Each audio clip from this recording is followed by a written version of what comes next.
Natural. D, what up, D? Thank you for joining. Hey, welcome. What's going on, everybody that's tapping in? What's up, Vito? Hey, K Simone. D, what up? Thank you for tapping in. We got a good one tonight, D. What's up, Courtney? I'll get back with you on that later. Thanks for joining. We got a special guest in here tonight, y'all. My guy, Mr. Ronnie Webb, the founder of the Green Scheme, founder of Corner Water. This guy right here has done a lot of great work in his community with the youth, y'all, and I'm just super excited to have him. Thank you all for joining in. Everyone who's tapped in. What's up, Kurt? Oh yeah, this gonna be a good one tonight, y'all.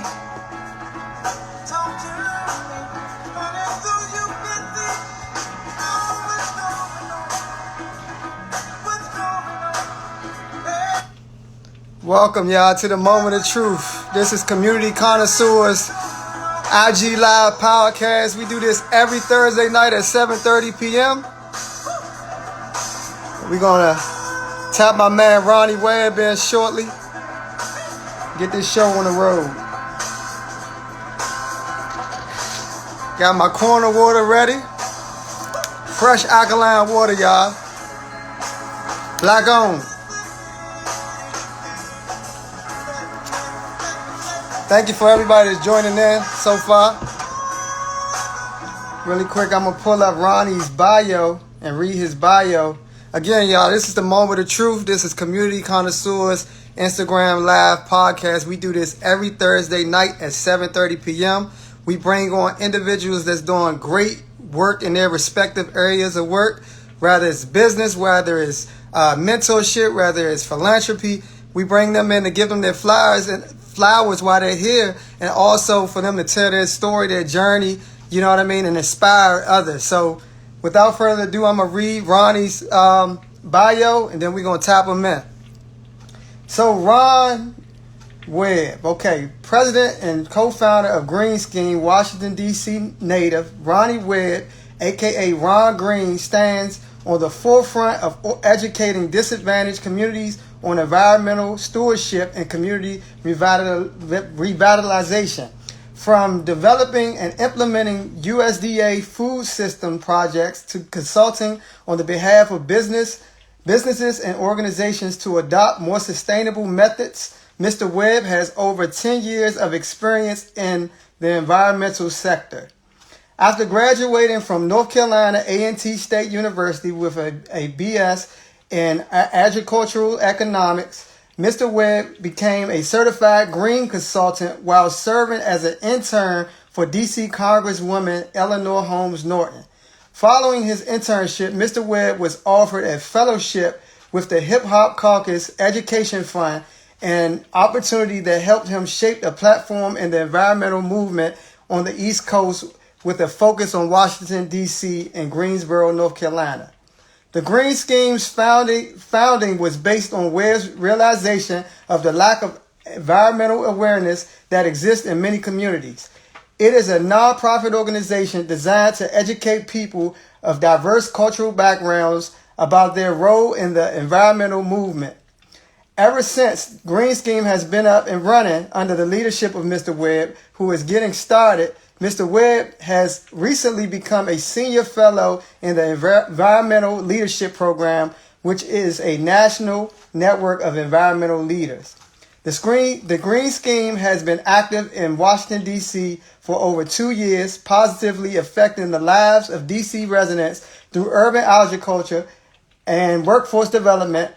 The Green Scheme has creatively carved itself into the fabric of Ward 7 and Ward 8, using its community-centered identity to plant gardens in the core of some of the most barren food deserts in the city.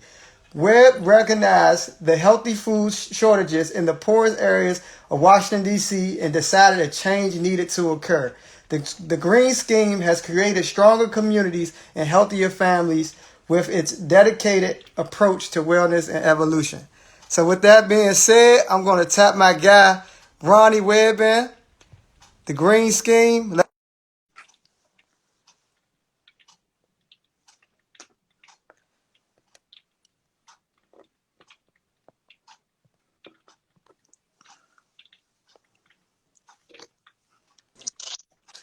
Ron, what's up, babe?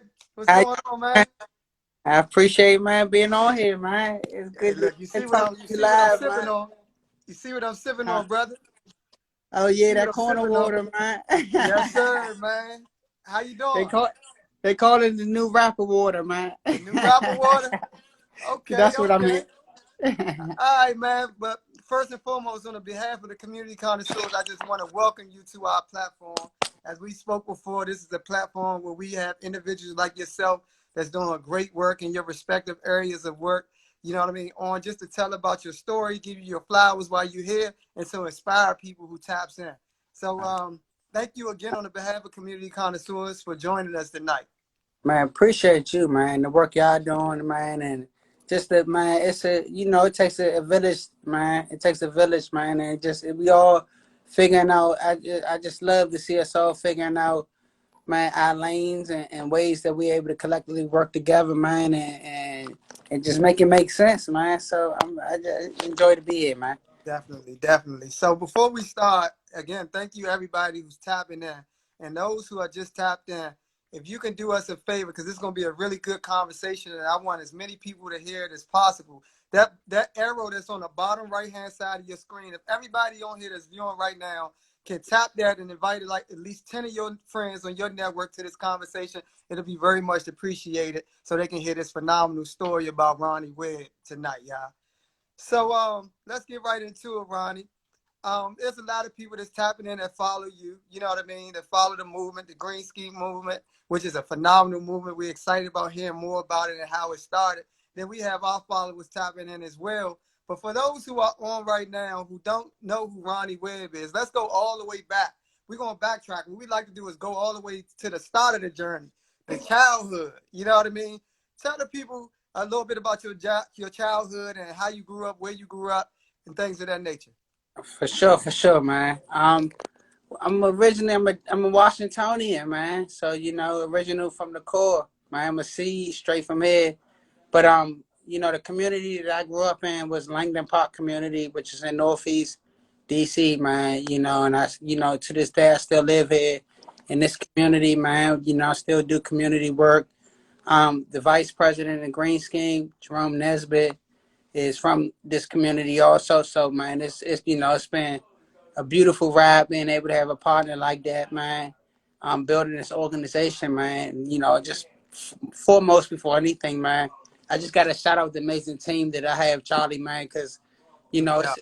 it's it's a collective work, a group of us that's doing some things, man, to make Green Scheme make sense, Corner Water make sense.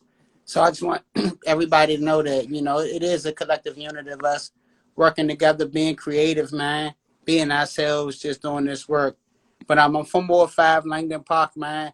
And to this day, man, I'm a big advocate of Ward 5. I do a lot of work in Ward 5. But just the dynamics of the city, Ward 5 and 7 and 8, the type of work that I do, really, those are the areas that really need that work. So we really focus on those areas, man, and that's what we've been building at, man. It's been a great time, man. So let's go a little deeper though, Ronnie, about your childhood, like your upbringing. Was there anything in your upbringing that kind of inspired who you are today? Yeah, man, it's really it, it's weird, man. I ain't never told you this, Charlie. I went to Gonzaga for 2 years, right? Okay. For my ninth and 10th grade year, I was playing basketball, and I went to Gonzaga. And when I was at Gonzaga, they had a job opportunity for the architect of the Capitol, which is a federal government job, but it was specifically for, like they had positions specifically for Gonzaga students and DCPS students and different Mm-hmm. things. And so they automatically threw me at the Botanical Gardens. You know what I'm Mm. saying? I was mad as I don't know what. Wow. Because I wanted to be like in the Rayburn building or where everybody was cool on it or Mm-hmm. actually know that was going on. And then they ended up throwing me at the National Arena the next year. Mm-hmm. And I had about that. But ended up just circling around, that might have been the first time I was really exposed to just agriculture, man, and being connected to the earth and stuff like that. So Okay. maybe, That's cool, man. That's cool. So I read in your bio that you served as an intern under um, Congresswoman Eleanor Holmes Norton. Tell us a little bit about that experience and how that came about. yeah, man. It's really useful now because, and we'll talk about a little later on some of the work we did with Don't Mute My Health Hmm. around the soda beverage legislation, but what that really helped me to really understand was just the like government budgets, Hmm. um, how things get done in the city, and so really understanding that infrastructure besides what I've learned growing up and what that infrastructure of hustling was, man. So I was able to really like just it opened my eyes to just another landscape that as hustlers, as community builders, as advocates for resources, that was something that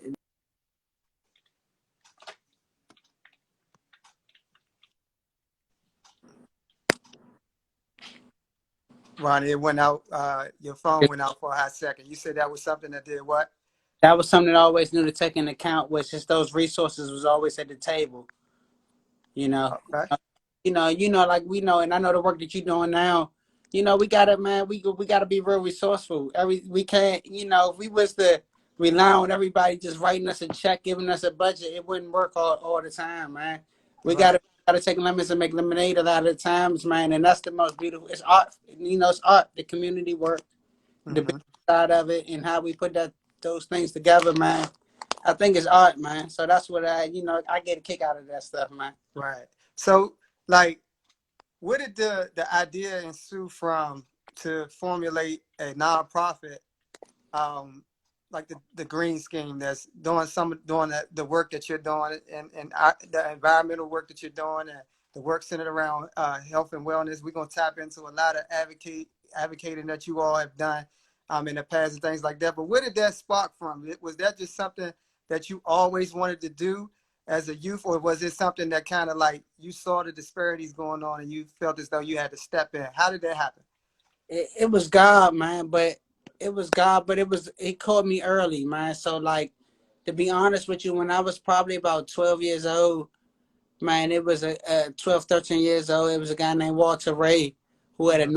nonprofit called Egos, Education Goals, Opportunities in Sports. And what he did was he took a lot of us that played basketball, but we really didn't have like I don't want to say fathers or we were at risk or we had problems in school and he got us into really good schools, man. You know what I'm saying? And so, he that was a nonprofit and one day he told me, he said, man, Ronnie, he said, man, and I was playing for Gonzaga at the time and getting ready to go to I was at a prep school and transition to a prep school. And he said, Ronnie, why would you want to play in the NBA when you could work for the NBA, make the same amount of money and have a way better lifestyle? And that sort of made sense to me, man. I was like, Right. I had to scratch my head and think, like, man, and it just and that kind of opened my eyes to what freedom was, and like, and that's why I was always a fan of just doing your own thing, man, establishing your own, incorporating your own businesses, man, being able to set your own deals up and things like that, Charlie. Right, right, and that's huge, man. So, and I feel like we need more positive role models in our community that's going to, spark, just give the youth that sense of understanding that it's more than just sports, especially in our community. In our community, I feel like sometimes, we tend to feel that sports is the only way out, or something illegal is the only way out. But there's Yeah, other avenues and other ways that we can use that creative energy and mindset that we naturally have, in a more, in a way where we can create our own establishments, businesses, and things of that nature. So for I, sure. I, I applaud that for sure. So the green scheme, how so you I know you have a lot of great partners. I met a couple of them. Your team is phenomenal. So what inspired the green scheme? How did that start up? So because y'all been a nonprofit for how long now? Man, we started in 2011. 2011. Uh, Okay. So how did that formulate? How did you get started with that? Man, to be honest with you, it's crazy, Charlie, man. When I graduated, so people don't know this story. So like when I was in I graduated from school where I was. And so like man, Hampton University, Temple, Hampton, Temple, in North Carolina, A&T, I think were the three schools that I applied to, right? A&T had the easiest application, right? I only applied the essay. So like all my major, I knew I wanted to do something in the business. So business management was my top major at all the schools. So I remember going down to A&T like little major list, and I'm looking for my second major. I already chose business management, right? Check, Mm-hmm. boom, number one. I'm going down this. I'm saying agriculture economics. I'm looking. I'm like, that sounds like some money, man. Check. And I'm like, I just went to check because I didn't even think I was going to A&T. Right. Fast forward, I end up going to A&T, man, and like business management was full. Mm-hmm. So they was like, well, if you want to get in that major, you just got to go ahead for a year, and you can transfer over. And the first year that I went there, the agriculture department was just all love, man. Mm-hmm. Small, just it was flexible, man. I really enjoyed the staff that was in that department, man.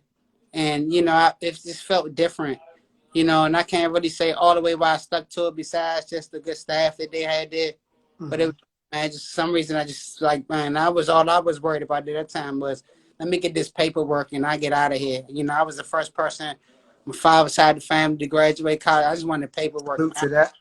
Job was Mm-hmm. what I was gonna do, man. I thought that was, what I'm saying. Right. Yeah. So So then you connected with a couple of your team and you all formulated green scheme, and tell the people who are on the platform right now who don't know the concept, your mission and everything with the green scheme, what your mission is. And let's talk about some of the work that y'all have done with the youth, man, because ever since I've known you, Ronnie, man, you've always been active. You all had like garden tours. You all were doing like different like workshops with youth all over the city. And I was just like, man, that's one thing that I kind of admire about this guy, that, you are really educating them from a young age about the importance of growing your own food and, eating healthy and things of that nature. So talk to us a little bit about, the green scheme and your mission and some of the things that you've done and some of the things that you're currently doing and look forward to doing in the future. for sure, man. We started off real simple, Charlie, man. We just starting off with, man, coming back to DC, graduating with a degree in agriculture. I applied for 100 jobs for the USDA. That's the only thing I thought when I was graduated with a degree in agriculture business. I was Mm-hmm. like, man, USDA is the only thing. Man, DC doesn't have an agriculture department at the time. Mm-hmm. What I'm saying? I got denied 100 times, didn't get one interview. You know, Wow. and 2 years later, we got a USDA grant from NIFA, a community foods grants that we implemented in the Lincoln Heights community. And Mm-hmm. so when we originally started off, Charlie, we just wanted to make like being vegan cool, growing food cool, recycling cool. And the ways we sort of do that was through education. And so Mm-hmm. we started off with simple just Powerful. workshops. And in the community that I grew up in, Langdon Park and in Lincoln Heights. And we evolved into the gardens. And so as we evolved, Lincoln Heights and Langdon Park were the first places that we put gardens at. And from there, we just took off from there. We saw that the community loved that. It Mm-hmm. was a way to keep the community resilient and strong. It was a way to not depend on the government. It was a way to not depend on corporations. It was a way to empower folks. It was a way to get healthy. It was a way to get people's minds thinking clear. And that's what we trying to do, man. We at the Green Skin, we not a lot of people, we really promote health and public health, but we not trying to tell people to be vegan or don't eat meat or don't drink this soda. But we are trying to say is think about what you are doing when you do drink that, Mm-hmm. and make informed decisions about what you're putting in your body, man. And not only that, what you're doing to your environment, because your kids grow up in that environment. The future grows up in that environment. So we're trying to bring it all together, man, and do it in a way that's culturally relevant to us, man, to our folks, our community, Charlie. So Mm-hmm. it's a far-fetched, crazy thing, man. Mm-hmm. And we've been, slightly successful in it. And part of that is just be having amazing partners like yourself, man, your organization, Community Connoisseurs, the Martha's Table organization you work with, but other partners, man, that goes far on, man, and other people, man. We've had a great network, and it's a great partnership and collaboration of work that makes us so successful. And so I always want to talk about that because I don't want people to think like we just out here doing this thing like this, and like, yeah, we doing our thing, but we doing our thing in aspect to, working with a lot of other folks, and the more we make ourselves easier to work with, we can get a lot more done, and that's sort of like the mind frame that we take forward. I know myself and my team, that we take and we take the heart. Yeah, I must say, y'all, everyone who I've met on your team, I mean, you and everybody else are just like the most approachable individuals. You know what I mean? You all are doing such great work, and it's like you have a conversation with you. It's like, let's make it happen. You know what I mean? So I respect that about you. That's kind of how we met. Like we kind of vibed on the health and wellness tip, and then it was like, man, we got to put something together, man. We got to do some work together. And ever since then, we've been locking in, man. Sure, So I salute y'all for that. Just being real and being approachable, but also doing the work. You know what I mean? for sure. So look, for like explain to us, like, as people can see these pictures with the youth, these workshops that you all have conducted with the kids. Tell the people a little bit about typically how these workshops, um, how they operate. What are some of the activities that you all have done with the kids and are currently doing with the youth, and what's the age ranges? Because we have a lot of parents and we also have kids that tap in. So it may be some parents on here that want to get their kids involved with some of the work that you all are doing. Absolutely. And Charlie, one of my biggest, like, did it come back? Am I back? You back? You back on? Yeah. Okay. One of the biggest things that I regret is that, man, the way we sort of been working in the past is that we sort of meet the kids where they are. So we're Mm-hmm. mainly at the schools for after school time program. We're Mm-hmm. mainly at the community centers like the YMCA's, the Department of Parks and Recs. So Mm-hmm. it's we don't have at this time our physical own sort of like camp that we're doing it our own, but next summer we will launch that. So I love to hear the support, and for the last few years we've been having a lot of parents reach out to us about that. But so what we typically do now in our program is we go to schools, like mainly schools in Ward 7 and 8, and they have gardens there. If they don't have gardens, we help them create gardens, and then we run an after school time program. We've really been focusing on elementary schools because those kids stay after school and they're there, so it's not much outreach. But besides working in the schools, we do work in public housing. We Mm-hmm. work in different community centers. We work out at the Boys and Girls Club, the YMCA's.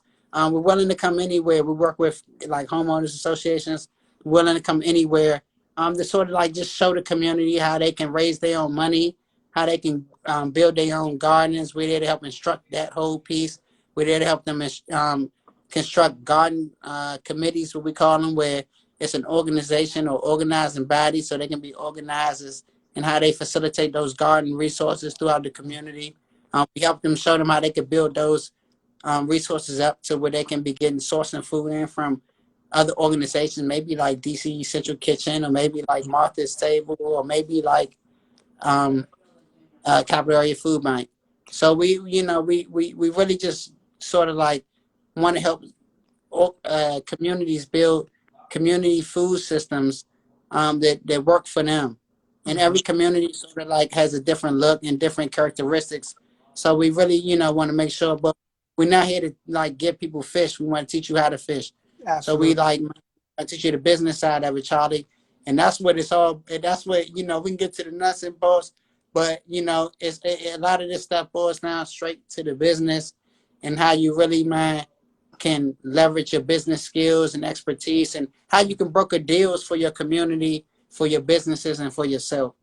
So Right. And let's talk about that a that's little great. bit, Ronnie. Like that Uh-huh. social entrepreneurship piece. Like, you know what I mean? Like, talk to me about how important that is, in the work that you all are doing, and, in general. How important is that in our community? Because it seems as though you're um, you are educating from starting with the youth about the importance of gardening and things like that. But you just tapped on to a very important piece as well, which is how to create your own. You know, one of our pillars of our nonprofit organization is minority entrepreneurship training. So tap into a little bit about how you feel the importance of educating, um, you know, the youth and everyone that you all work with, the individuals that you work with in these different vulnerable communities about creating your own greatness. Man, for sure, man. I think it's all about understanding the importance of raw materials, man. So like I think, man, you know, you look at farming, right? You look at a farmer, right, Charlie? Like us growing up in the city, right? Yeah, Man, we seen rappers, we seen hustlers, yeah, man, we seen drug dealers, exactly. like pimps. There's different people that made like their life look like it was a way better life. So and then you put a farmer beside one of them, and you say you ask a 12-year-old, Yeah. 13-year-old kid what you want to be when you grow up, man. And Mm-hmm. I'm not even gonna put another kid on that beef. You They asked won't. me that Mm, what I yeah. want to be at that time. And I'm gonna look and say, this make the most sense. I want to be like him. Even though Mm-hmm. it's not, you Yeah. know what I'm saying, but it's the perception, right? Yeah. And so like Right. and so like I think that's one of the main things is just changing the perception. There's a lot of people out here who are doing that. One person that I gotta give a shout out to is his name is Xavier Brown. He was one of the original members of Green Scheme. He always had like this image of changing what urban agriculture looks like and what a urban farmer would look like. So he'd be out there with the madness bucket on, you're like Mm-hmm. he changes the perception, and I think that That's that was dope. really inspiring to me because you don't see it like that, and so Mm-hmm. now when people look at me, I go out in the garden, man. Like in my neighborhood, for a long time, man, they told me a lot of times, man, you doing this, you doing that, you don't know about this, you don't know about that, man. Nonprofits can't do this, you Mm-hmm. can't do that, you can't make no money, you can't do this. So, man, it was, it's a lot of perceptions that go on, a lot of things that, you know, you you sort of got to break through, man. But Yeah. That's it's I agree, man. I was actually just talking to my best friend about certain things that are right in front of us a lot of times when we grow up in the environments that we grow up in, that we look at and we think that it's not for us. You know what I mean? What makes farming not for us? You know what I mean? So I for sure. definitely agree. I definitely agree with what you're saying right now, and I love all of the work that you're doing in that area. So for anybody that's on um right now watching this live, man, if they were interested in getting into the industry that you're into, what would be the best advice that you would give to them to get in the industry that you're in right now, and how could, even if it's an opportunity for them to get connected with you in any capacity, how would you advise them to do it? Bring your personality to the game, and I would tell them that's universal. So like bring whatever whatever your talent is, or whatever you do. Really, you don't even have to have a straight talent that you recognize. Whatever you good at doing, or just bring your personality to it and bring your true self to it, and connect. Find a way to connect personally to it, and your passion that overtake and take you places that you never will expect. You know what I'm saying? So like that's one way that I just be yourself and what you doing, man. And I know that's vague, Charlie, but I can say it like for me personally, For real. like in college, man, I did events. I wanted to do events like how you some of the work you doing around throwing Mm-hmm. parties and Mm-hmm. I did open mics and we Mm-hmm. did some of the Aggie Fest poetry things and stuff like that. And so one of the things that I always wanted to do was like I always want to do like a bike week, a festival, something where I get big sponsorships. And so through this work, I've been able to connect slightly with the Broccoli City Festival, run campaigns with them, Shout out to Brock. connect in ways that are true to myself, but not always what I always expected, but it's 100% true to me. And so, we were able to run community campaigns. So shout out to the Broccoli City people and Shout out family, to man, Brock who, City. for sure, man. Daryl, who's definitely, been really running, just doing some really good community work and been able, open minded to work with an organization like ourselves. That's why I say it's a community of folks that are helping doing this type of work, Charlie. Definitely. Speaking of a community of folks that's doing this work, you sat on a lot of panels. And I mean, let's just keep it real. This is the moment of truth. A lot of those panels, the people don't look like us, right? But you sat on a lot of these panels, talk about the work that you all are doing with the green scheme. You know what I mean? And I wanted to ask you, what's the most challenging part about being in those rooms with individuals that come from different walks of life and being the most urban individual in the room talking about the work that you're doing in your communities? Man, Charlie, I be feeling comfortable, man. That's You know what good. I'm saying? Because That's good. Good one stuff. thing I do is talk about one thing I heard Warren Buffett and Jay-Z had an interview, right? And shout out Kiana, man, always just showing love and part of our team, man, who just found the Girls Gone Green, man, just Oh yeah, always just, Kiana. Shout out to Kiana for man, sure. just it's working hard. But one thing I watched was a interview with Warren Buffett and Jay-Z, right? And they were talking about Warren Buffett says, man, how do you beat Bobby Fischer in chess? He says you don't play Bobby Fischer in chess, right? Right. So like what he was saying was, man, stand in your area of confidence. So Mm-hmm. when I go, man, I'm not talking about nothing, Charlie. We talking about community. I grew up in the community. We talking Exactly. about food. We talking about, man, programs, stuff like this. I don't talk outside of that. I'm not trying to talk about. I got buddies who or colleagues who in the food world who talk about distribution, and they're doing like distribute, like, Charlie, because you're doing distribution on a huge level. So Mm-hmm. I got buddies who doing that in similar in different lanes, also like in grocery, Mm-hmm. man, and in regional food distribution, and stuff like that. So in those levels, so I don't. That's not my what I get into. Not Mm-hmm. saying that I don't have a voice, and and I can't make sure that those resources are directed in the right direction, which Mm-hmm. I feel like is a role that the green scheme plays and the role that Absolutely. I play. But at the same time, we know what our role is, and when to step in and when not, or at least we trust our gut, and we just go with our gut, man. I'm gonna And keep I it real. We go with our gut. Yeah, and I feel like that's the most important part about it. You know what I'm saying? Just going with what you know, knowing the truth behind, knowing the facts behind what you're talking about, and being present in that space. So, man, salute to all of the work that you've done. I've seen a lot of different panels that you've been on. I've been in a couple of the same rooms with you while you were speaking, and I'm just like, Ronnie is putting it down. You know what I mean? So, salute to all of the work that you've been doing in regards to pushing the narrative forward, to making sure that we have the same resources that some of the other wards in the city, and over in Ward 7 and Ward 8, those wards, Ward 5, have the same resources that all the other wards have. So, man, thank you for all the work you've been doing with that. Speaking of the work, Don't Mute My Health. Let's talk about Don't Mute My Health a little bit. I know that was a campaign that, you played a major role in. It's still going. You all are doing great work. Tell the people about what Don't Mute My Health is and what it stands for. For sure, man.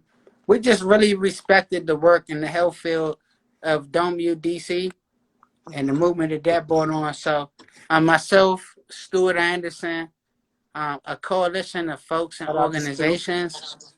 Shout out to Stu, a whole coalition of folks who were addressing different health issues. Saw power and wanted to really help us sort of pilot out a community grassroots campaign Mm-hmm. where it gave the community the power to reclaim their own health, and Mm-hmm. that was through different perspectives. So the perspectives that we did, Charlie, was we did as we started off in Wards 5, 7, and 8, we did a bunch of community rallies, and we had a bunch of community ambassadors, like myself and many like yourself and many other people who just really spread the message of public health, in different components. So what we did was brought professionals to the community, and these weren't just professionals; these were professionals who were from these communities, looked like people that were from these communities, doctors, holistic doctors, nutritionists, fitness specialists. And shout out to Born to Fly too, who did a lot of work with us and helping us build the campaign of that. But just not only them, to the many ambassadors also like yourself, Charlie, Sharice, um, so many people, Stuart Anderson, his whole family, a lot of people that helped really build this up, DC Greens, a lot of these organizations who helped fuel this too. But we did a lot of those community rallies, man. And then one of the main, the power of this sort of campaign was to really be able to hop behind community issues in health and be able to organize behind it. And so one of the issues that we sort of like deemed as a priority was sugary beverages, and we saw that the impact that sugary beverages were having on Black communities, our kids, and so we really wanted to sort of like we wanted to make sure we raised that issue to the community and make sure the community was aware. And so legislation is being drafted up. I really suggest the community to really contact us. Contact it's a couple other organizations, but contact us so we can get you in contact How can they with the contact people you? I'm gonna drafting. pin it really quick, Ronnie. How can they Um, contact you? they can contact me personally on Ronnie RONNIEF Webb WEBB at gmail.com, or they can go to the Green Scheme website, www.greenscheme.org, and leave a message in our box. But yeah, definitely contact us, send the email, or you can go straight to our Instagram or our Facebook and send us a direct message, and we'll get straight back to you too.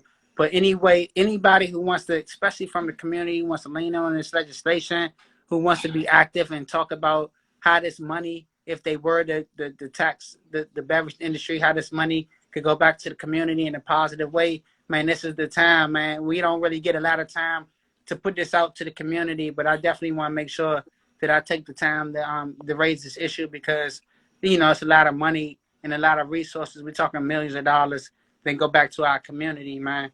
And so, and shout out to, Councilmember Trayon White, Councilmember McDuffie, Right. Councilmember Nadeau, Yep. all the council members who supported and who are just taking this issue and raising it as a priority. Definitely. Good stuff, man. So Instagram Live kind of switched it up a little bit, the way you look at the comments. I was wondering why I couldn't see the comments, but I see that you got to scroll up now. But you're getting a lot of love in this chat, man. I just want to read a couple of the comments. You got Trayon. Shout out to Trayon for tapping in. He said, "Keep grinding, bro. Salute." Tony Lewis Tell them tapping I in. Salute. appreciate them, man. Them good Yes, dudes, yes, man. You yes. know, Charlie, them the soldiers that's putting in that work, man. And they've Absolutely, inspired me in absolutely. multiple ways, man. So I appreciate those brothers and the sisters too. That's out Yeah, here, the queens that's out here doing their things, man. Cause it's a lot of them. Angel from the Spice Suite. It's a couple good people that's out here doing some things that's inspiring me, man. So, definitely. They just did a huge food giveaway down the farms last weekend. So salute to her, Tony Lewis, for that endeavor. Kiana in here. She's showing love. Kiana Andrea, Queens for strengthening sure. our community. Andrea, one of my director of education, man, who's doing it, man. And Andrea, she's like the quiet assassin for us. So I just want to give her a shout out, man. She low Definitely. key. A lot of people don't know we got her on the team, Charlie. But we got a solid team, man. That's what's But up, it's man. I a love lot it. of good people, Charlie. I get so excited, man, as we do this work, Charlie, because we really get to be ourselves, man. It's like when you go to DC schools, man, and not just DC schools, when you're able to sort of like just, man, people, they understand, they didn't watch the consistency of your work, man. They know that this is really what you really, what you really about, man. And then, they get it. You can really use the leverage your resources in the city to be super impactful.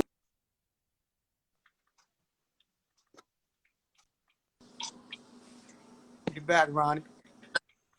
Okay, that's where I'm really at, though, man. That's where I'm really at with it.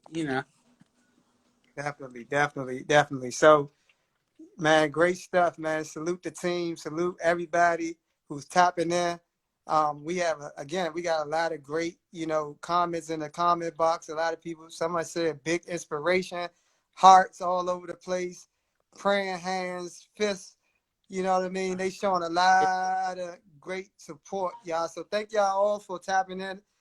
tonight. Also, if you have a question for Ronnie while we have him, please drop it in the comment box. I'm gonna pin the question. If you all have any questions in regards to what we're talking about, some of the work that he's doing, please, just put it in the comment box, and we're going to pin it and make sure that we ask Ronnie tonight.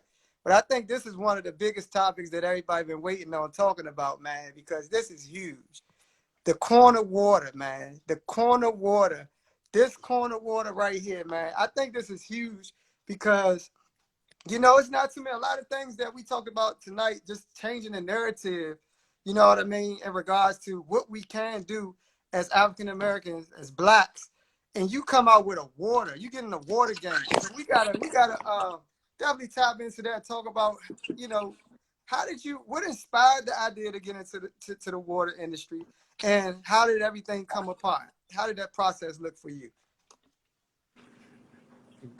Man, that was crazy. So you want to know what really inspired me, man? I just did the post today. It's funny, Charlie. When I knew I was getting on this, a post automatically came to me, man, that I had to repost. And it was 50 Cent talking about vitamin water, right? Mm-hmm. And so, man, me just being crazy, man, I was always thinking 50 Cent was saying, I took corner water and sold it for $2. And he was saying quarter water. You know what I'm Mm-hmm. saying? So fast forward it, right? I'm working with a group of students. Shout out to the Peace Kings, man. Stanton Elementary, a program Marshall Polar runs, man. It's a great program. And so what he does is he works with a group of at-risk youth over in Ward 8. They go to Stanton Elementary, and they provide resources and bring providers in like ourselves and other organizations, chess, boxing, Mm-hmm. for these young men to sort of participate in to help develop them in outside things, right? And so one of the things that we did was we was running our gardening program there. And so we had been running our program there for like a year. And so one thing that we had knew was that it gets cold in the wintertime. So we can't keep taking these boys out here, man, in the wintertime, keeping them out there for 45 minutes, an hour, doing our program. So we had to be real creative in what we were doing. So we had part of our program includes a food item of the day. So if they're doing our gardening program, they get to take a break and take a snack. It could be golden berries, it could be a blueberry, it could be a piece of squash. It's something that's a piece of produce that they probably didn't never normally taste before, and they had a chance to be exposed to and to see what it looks like in its most rawest form, right? And Wow. so part of what we did was we sort of like the food item of the day one day was infused waters. Mm. And so the kids loved it so much. Um, the part of one of their other programs was photography.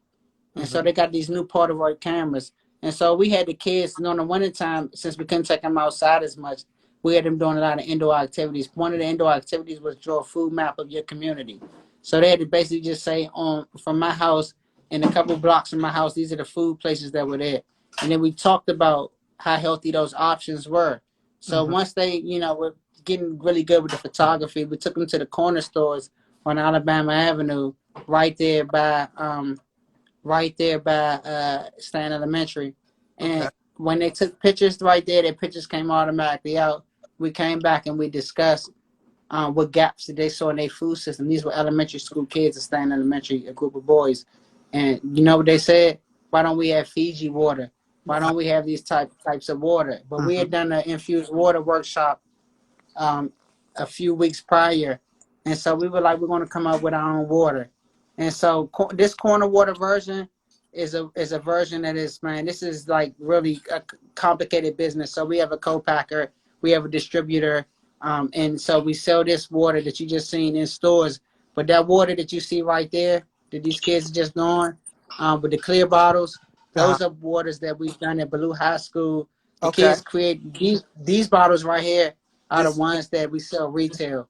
But these this is ones the right one. here, yeah, are the men infused or different sort of ingredients infused are the ones that kids actually do. Now this one right here, our kids in the classroom just doing a pilot test. But Mm-hmm. when they're actually in the kitchen, they have masks, gloves, a hairnet, Wow. somebody present with a food handler's certification, and it's also in the commercial kitchen or Department of Health certified kitchen. Wow. And one of the things that we sort of like want to promote to them is the Cottage Food Act.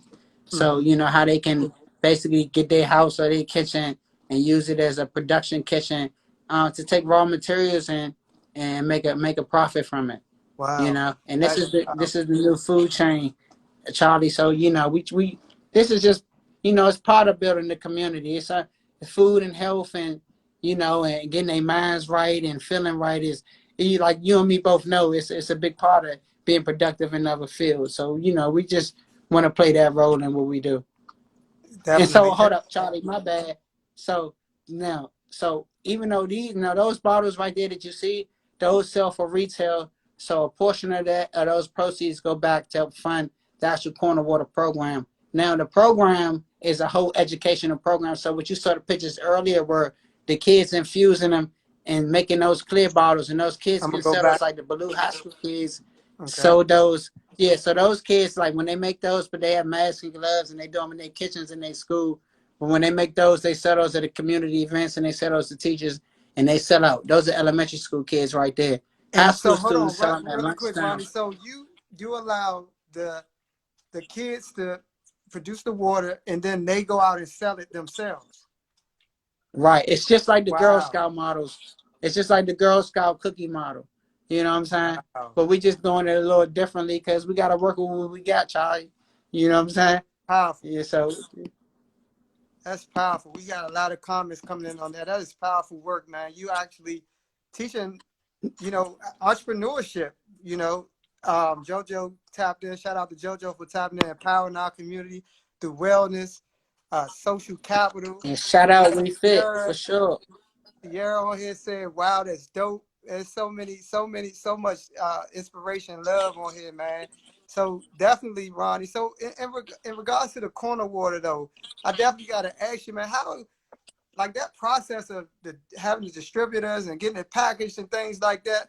Can you? I mean, as much as you at liberty to talk about, but can you walk us through that process in itself, and how, if someone's interested in placing an order for the corner water, how can they do that? For sure. It wasn't a simple process, Charlie. Even though it seemed like it's just bottling up water, man, and selling it, it wasn't a simple process. So one of the things that I knew was it had to look extremely different. And so that bottle that we have is 100% recyclable, 98% landfill biodegradable. Sunlight doesn't hit the water, so it doesn't, taint or, you know, defect the water in any form or fashion or manner. So, number one was finding that bottle. So the bottle in itself is from a manufacturer we had to get the bottle from. We get the bottle, we got to figure out how we're going to fill the bottle. So then we had to find a co-packer. To find a water co-packer is not easy, Charlie. You know what I'm saying? And so we have two.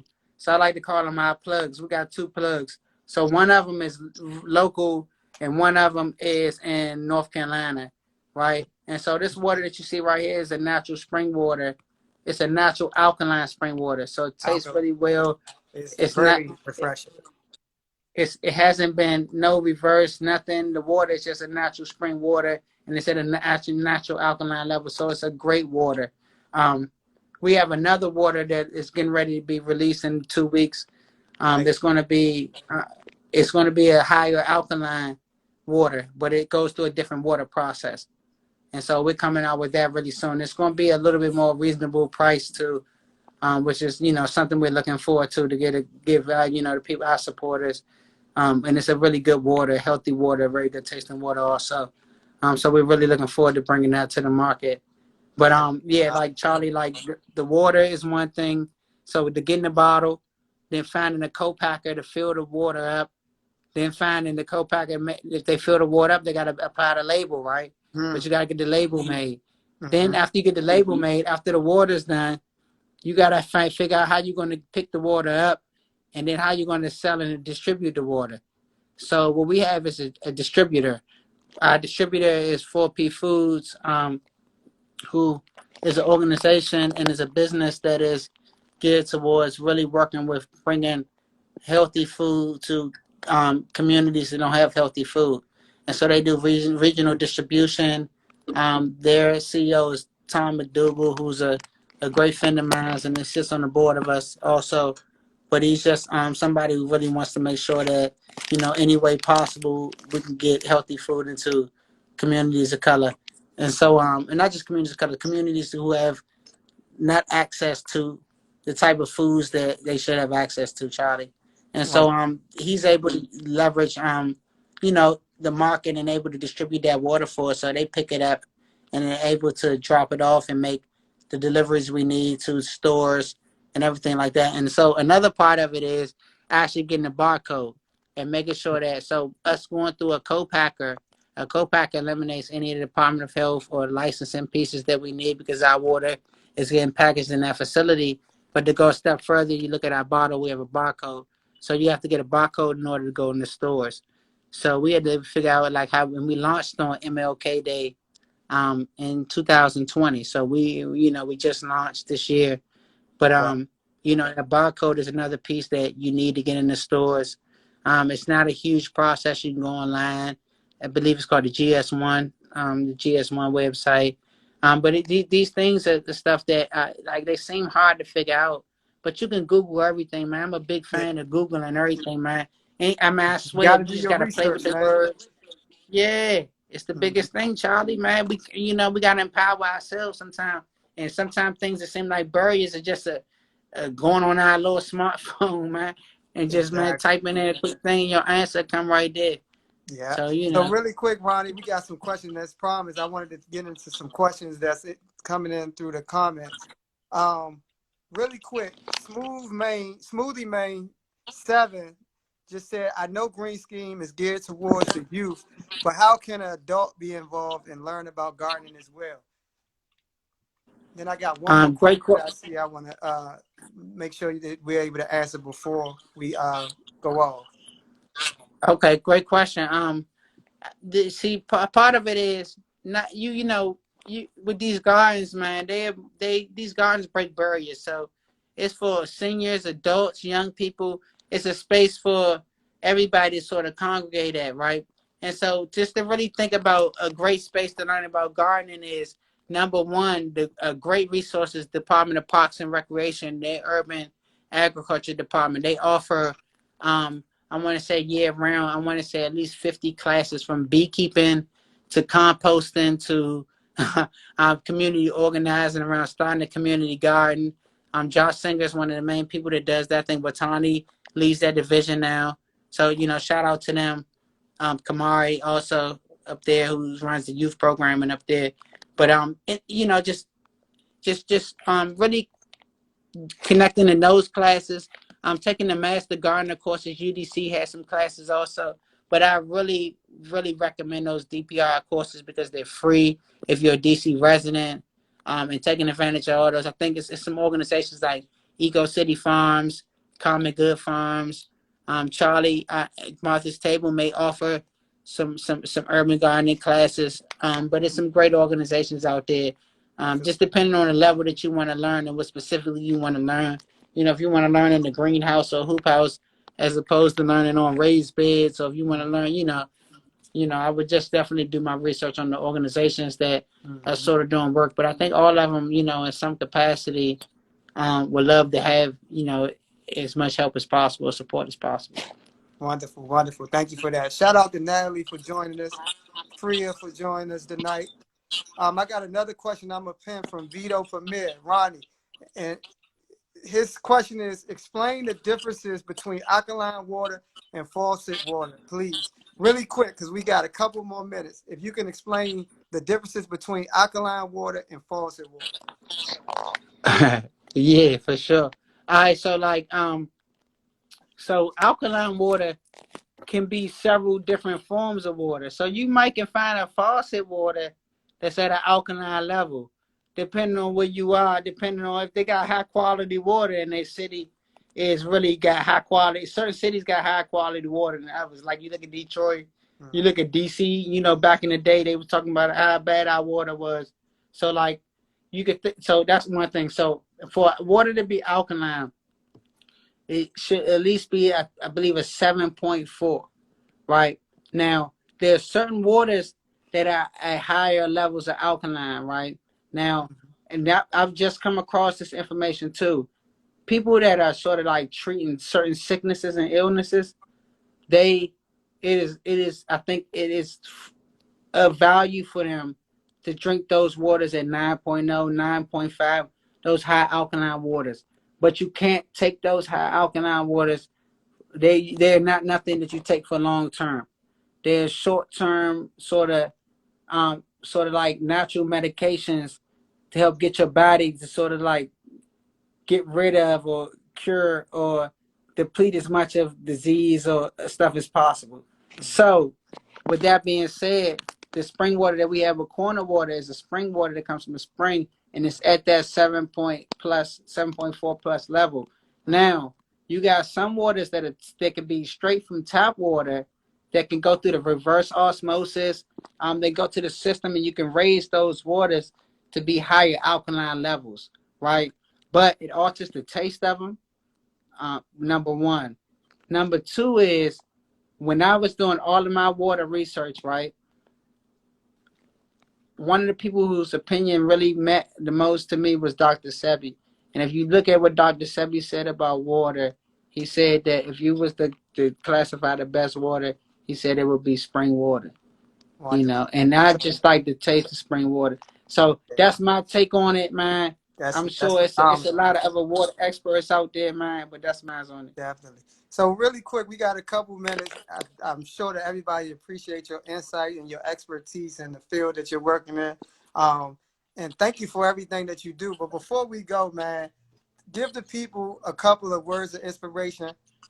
And then also, no, but first, if there's anything that you all have going on at the Green Scheme upcoming, please, take this time to talk about that.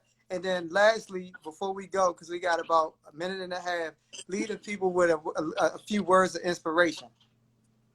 For sure. I think the one thing that we didn't talk about as much on here about the green scheme is our Girls Gone Green program. So definitely, if you get a chance, go on our website, read about Girls Gone Green, follow them, girls.gone.green on Instagram, and just see the amazing work that Kiana's doing, Yes, getting women yes, organized around being healthy, man, and doing community work and being entrepreneurs. Other than that, Charlie, man, all I can say is, man, to tell people to just be themselves in business, man. absolutely, Take your personal genius, like Jay-Z said, and just take it out, man, and just if you keep hitting the wall, keep hitting the wall, but eventually, man, you're gonna start getting through some doors and making some breakthroughs. So just that's all I can leave everybody with. Be man. themselves, man. Stay positive. Don't try to hurt nobody, man. It's too much violence going on. So man, don't hurt nobody out here, man. Help people, man. What you put out is what you get in, man. Absolutely, man. So Thank you, man. Thank you so much, Ronnie, man. Again, thank you appreciate you, for, man. for blessing our platform with your presence tonight. Man, we thank you for all of the work that you're doing in our community. Thank you for being you, man. Always staying true to who you are and being, just a phenomenal, feature in our communities, man. Thank you so much, bro. Man, much love, King, man. Hey, Charlie, man, you got so much, man, that you doing, man, and so many dots that you connecting, King, man. This what you doing is so epic, man. And what people don't understand is bigger than one person, man. So Absolutely. we We we, we locked gotta in, check bro. our egos at the door, man, and we gotta work together, man. We just gotta Absolutely. keep building. And you're a Absolutely. prime example, man, putting everything together, man. So I Love, commend you, man. man, and your Love. team, man. Your Love. team, man. For sure. And shout Absolutely, out to man. We Eastwell, locked in. man. We Shout out to locked in, bro. Eastwell, man. Chris and them, Shout out man, to too, Eat man. Well. Those are our guys, Yeah. man. Yes, indeed. Peace, and, brother. and Thank you, man. spaces and spaces in action, Charlie, who's running the Don't Mute My Health with us, man. I didn't talk Absolutely. about the great organizing work that they doing, but they doing some great work. So I All right, just want to man. make sure that, man, Definitely. We for locked sure. in, brother. All right, man. Love you, Peace, man. man. Keep Love rising, you too, bro. man. I'll see you All later, right. King. We'll keep building. Peace, bro. Yes, sir. All right. So so there you have it, Ronnie Webb, man. This guy's doing. Follow him on Instagram. Follow the Green Scheme at the Green Scheme. If you're not following Community Connoisseurs, please follow us at community underscore connoisseurs. This is the moment of truth. We'll see you next week at 7:30 p.m. sharp. We got somebody special for y'all. Peace.